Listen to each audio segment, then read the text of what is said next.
All right, let's go live to London. The UK government is expected to decide today whether to ban equipment made by Chinese technology giant Huawei from its 5G networks. The US is lobbying the UK to exclude it on the grounds of national security. Huawei insists it will never take orders from the Chinese government. Let's talk to Juliana. Good morning, Juliana. Good morning, Chimazay. Well, today should be the day that the government finally announces whether it will allow Huawei technology in the UK's 5G network. Does it look like Huawei will get a yes answer? Well, according to sources close to Downing Street, it seems like the deal is already a done deal. But the National Security Council will be meeting today, so we are expecting an official announcement, perhaps in Parliament or perhaps through the Culture Secretary, Nicky Morgan. But, you know, this is a really crucial decision for Prime Minister Boris Johnson. He appears to be caught in between a geopolitical situation between China and US, who, of course, already have their own muted trade war going on. Also, as well, it's the timing of this Huawei decision. We are leaving our biggest trading bloc on Friday, which is Brexit, and the US and China potentially could become Britain's largest trading partners. So Boris Johnson really doesn't want to disappoint either of them. I suppose the biggest attention at the moment is coming from the US. They do have a delegation led by Mike Pompeo, the Secretary of State, coming in to London later this week, and they have been piling on the pressure. Donald Trump hasn't been shy about saying that he doesn't think that the UK should allow Huawei to build some of Britain's 5G network. He also said that if indeed Britain do go ahead and allow Huawei to do this, then it could jeopardize the America sharing trading secrets and intelligence secrets with the UK. So it's a really tough decision, but 5G is of huge importance to Britain's economy. The only other countries that are building some sort of 5G network that's even close to China is Finland and Norway, and they're years ahead. Some corporate news there on the wire. Sainsbury, of course, that retailer has pledged £1 billion to cut emissions to zero by 2040. While the target puts Sainsbury's ahead of rivals, critics say it does not extend to the supermarket supply network, which accounts for most of its emissions. What is this retailer up to?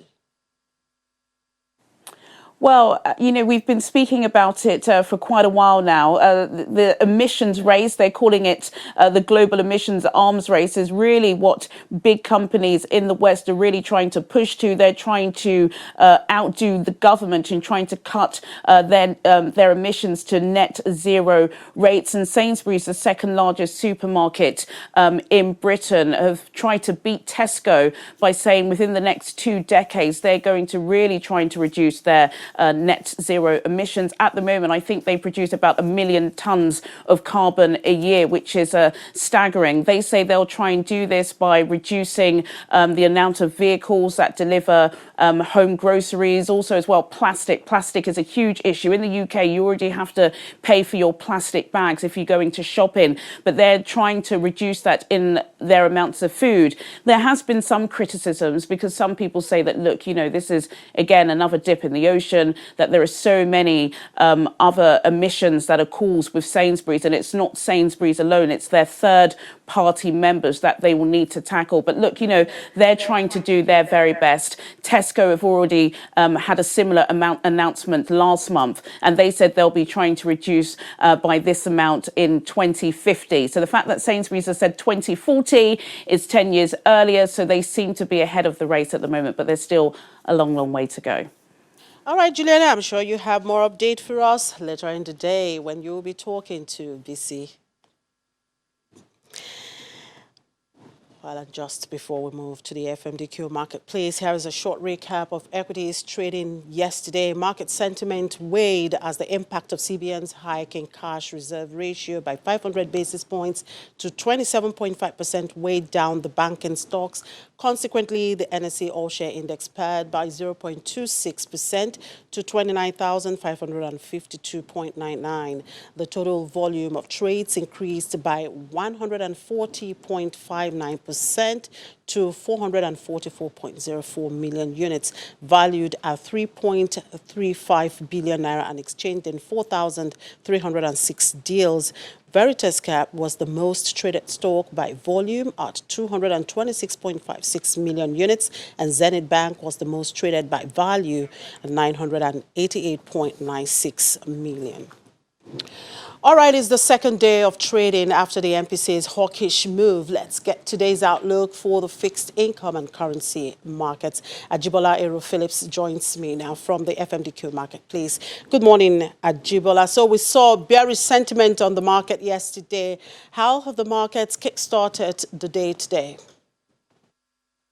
Good morning. Market has continued to bearish sentiment. Yields open in both the fixed income, in both the treasury bills and bond market. The fixed income market as a whole, yields opened slightly higher than it closed yesterday. And that's just because, like you mentioned, markets is still reeling from the planned hike by CBN in the CRR, which is going to take off some liquidity in the market. So yields are kind of like really high right now than where they closed at the day before. However, in the bonds market, we've seen that there's still been a bit of demand, so that are able to taper some of the bearish sentiment that we've seen in the market, as some local investors, particularly PFAs, taking the opportunity to be able to pick up some bonds. But on the whole, on average, yields are still, slightly higher than they were the previous day. What do you still expect from the fixed income market in light of system liquidity expectations in the near term? So we expect this bearish sentiments to continue. But then again, like you mentioned, considering that it's going to be like a home majority of almost 500 billion this week, that should not last so long. But again, CBN is just being careful because of some of the maturities that, we're going to see between now and February. There's, another 600 billion that is maturing in bond auction, and in February, in the first or second week in February. So I expect that bearish sentiment should tip slightly between the close to the end of the week or next week. We expect that yields to reverse and begin to go slightly down again in the near future. All right, thank you, Ajibola. Enjoy the rest of the day. Ajibola Ero Phillips is a fixed income dealer with FM Quest. Well, it's on that note that we draw the curtain on today's edition of the program. Thank you for watching. I'm Chimeze Obi Iwabu.